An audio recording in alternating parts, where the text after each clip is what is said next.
और अब तफसील। आईटीबीटी और छत्तीसगढ़ पुलिस की मुश्तरका कार्रवाई में 4 नक्सलियों को मार गिराया गया, जिनमें 2 खातून नक्सली भी शामिल हैं। बीती रात राजनांदगांव के मानपुर के जंगलात में ये ऑपरेशन किया गया। इस ऑपरेशन में छत्तीसगढ़ पुलिस का एक सब इंस्पेक्टर शहीद हो गया। महलूक नक्सलियों के पास से 4 राइफल भी बरामद की गई।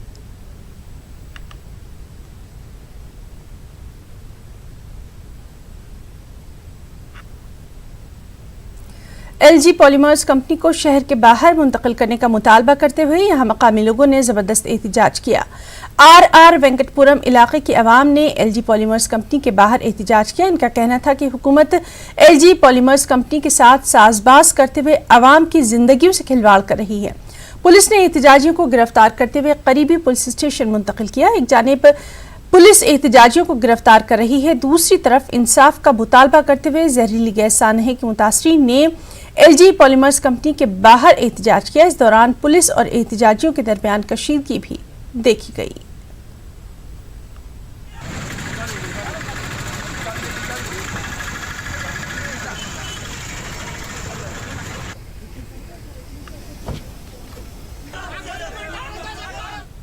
मुल्क भर में लॉकडाउन का तीसरा मरहला जारी है। लोग अपने अपने घरों में ही रहने पर मजबूर हैं, बाहर सिर्फ जरूरी कामों से ही निकल रहे हैं। इसके बावजूद कोरोना की रफ्तार बढ़ती नजर आ रही है। मुल्क भर में अगर कोरोना के केसों पर नजर डालें तो पॉजिटिव केसों की तादाद 59,000 से ज्यादा हो गई है। 1981 अफराद अब तक हलाक हो चुके हैं। 17,846 लोग सेहतियाब होकर अपने घरों को लौट रहे हैं। जहां जहां सोशल डिस्टेंसिंग का ख्याल नहीं रखा जा रहा, वहां कोरोना के केसेस ज्यादा देखने में आ रहे हैं। करीब 2 महीनों से ज्यादा जारी लॉकडाउन की वजह से लोगों के पास खाने पीने की अशिया नहीं है, रोजगार छिन सा गया है।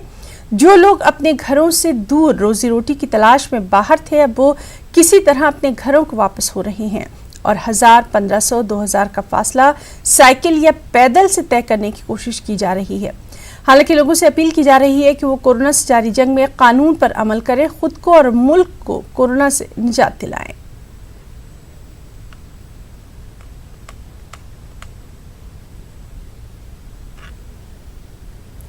गुजरात से खबर है, जहां की सूरत में आज भी सड़कों पर मजदूर एहतजाज कर रहे हैं। ये मजदूर दूसरी रियासतों के हैं जो कि लॉकडाउन की वजह से गुजरात में फंसे हुए हैं।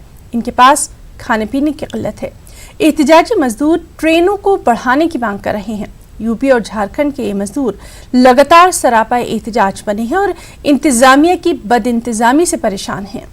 पुलिस समझाने की कोशिश कर रही है। मजदूरों का इल्जाम है कि इनमें से कुछ लोगों से घर भेजने के नाम पर पैसे भी ले लिए गए, लेकिन इनको घर नहीं भेजा जा रहा।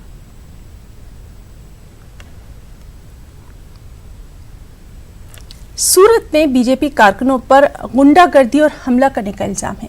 दरअसल पैसे देने के बावजूद टिकट न देने पर मुतासिर शख्स ने टिकट का मुतालबा किया। इसी के बाद राजेश वर्मा नामी शख्स ने टिकट मांगने वाले पर हमला कर दिया। बताया जाता है कि राजेश बीजेपी का रुकन है। पुलिस ने राजेश वर्मा नामी शख्स के खिलाफ एफआईआर दर्ज कर ली है। मुतासिर शख्स ने अपनी आप बीती भी बयान की है। के लिए पैसा दिया 1,16,000, तो भी बोलता है अभी पैसा नहीं देंगे, जो करना है कर जाओ। फिर आप टिकट 2,000 में टिकट बेच रहा है। इसमें मैं विरोध करने गया, इसलिए सब मिल के हमको राजेश वर्मा ने पट्टा से लकड़ी से सब बहुत मारा।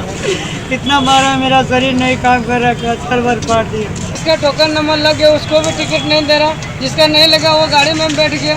ये कौन सा तरीका होता है? झारखंड समाज हो या कोई भी हो, अपना नियम कायदे से करे। पैसा लिया, पैसा दिया, टिकट मिलना चाहिए। पब्लिक यहाँ परेशान है, हर लोगों के पास कुछ व्यवस्था नहीं है। मैं अपना हिसाब से रह रहा है लोग।